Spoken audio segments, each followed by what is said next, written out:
پھر رسول اللہ صلی اللہ علیہ وسلم نے اللہ سے مانگنے کا سلیقہ بتایا ہے، دعا کیسی کرنی چاہیے، کیسے کرنی چاہیے. اور اس دعا کا سب سے بنیادی شرط یہ ہے دل پہ یقین ہو کہ میرا کارساز، میرا حاجت روا، میرا مشکل کشا ایک اللہ کی ذات ہے. یہ دل کا یقین ہو کہ میرے حالات کے سنوارنے کا اختیار صرف اللہ کو ہے. میری بگڑی سنور جائے اختیار اللہ کے پاس ہے. میں مشکلات کے مشکلات سے نکلوں اختیار صرف اللہ کے پاس ہے. مجھے پریشانی سے نجات مل جائے اختیار صرف اللہ کو ہے. یہ دل کا یقین ہو. اور اللہ کے نبی صلی اللہ علیہ وسلم نے بتایا کہ پھر جب دعا کرو تو سب سے پہلے اللہ کی تعریف کرو، اللہ کی تعریف کرو، اللہ کی حمد و ثنا کرو. اور پھر رسول اللہ صلی اللہ علیہ وسلم پہ درود پڑھو. اور پھر اپنی حاجات کو اپنے اللہ کے سامنے پیش کرو. کچھ مواقع ایسے ہیں جن مواقع پہ خاص طور پہ دعائیں قبول ہوتی ہیں. ختم قرآن پر، فرض نماز کے بعد، اور رات کے آخری حصے میں خاص طور پہ دعائیں قبول ہوتی ہیں.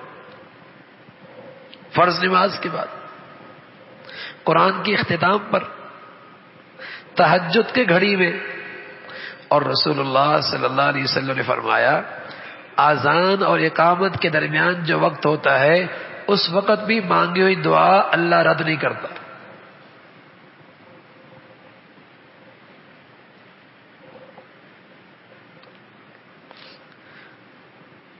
تو آداب کی بھی رعایت رکھی جائے، آداب کی بھی رعایت رکھی جائے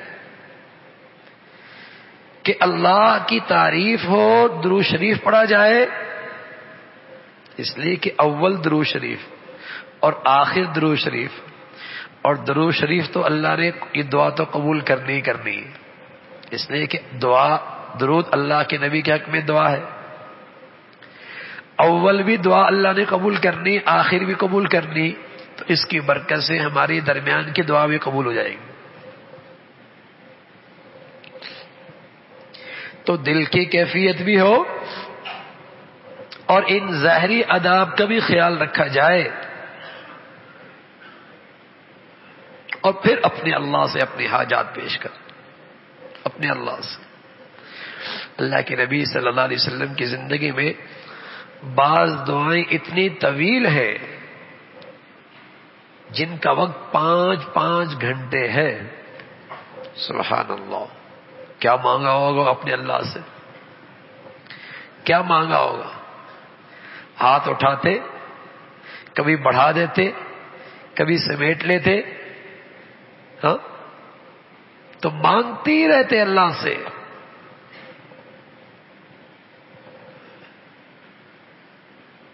دعائیں مانگ رہے ہیں اپنے اللہ سے. بڑی مبارک عبادت ہے. یقین جانیے اگر یہ دولت نصیب ہو جائے، دل کی کیفیت کے ساتھ آپ کی زندگی کی بے چینی ختم ہو جائے گی، آپ کی زندگی کی پریشانی ختم ہو جائے گی.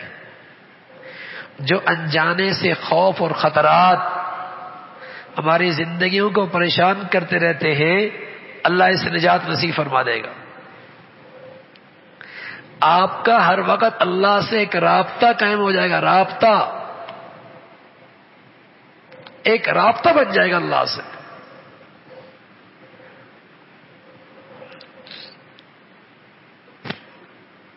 تو دعائیں ہماری زندگی میں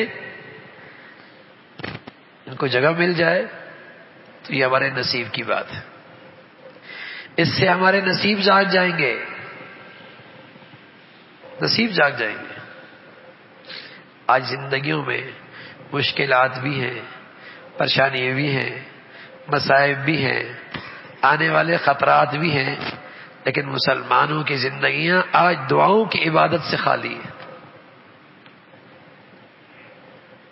پورے یقین کے ساتھ، اور خاص طور پہ مخصوص گھڑیوں میں اگر یہ دعا نصیب ہو جائے، مخصوص گھڑیوں میں، مخلوق کے سامنے اپنے پریشانیوں کا اظہار کرنے سے بہتر ہے بھائی اپنے اللہ کے سامنے اظہار کر دو. مخلوق کے سامنے رونے سے بہتر ہے اپنے مولا کے سامنے رو لیں. پھر دیکھیے کیسے رحمت کے دروازے کھلتے ہیں، کیسے اللہ آسانیاں پیدا فرما دیتا ہے. تو اپنی زندگی کا وظیفہ بنائیں دعا.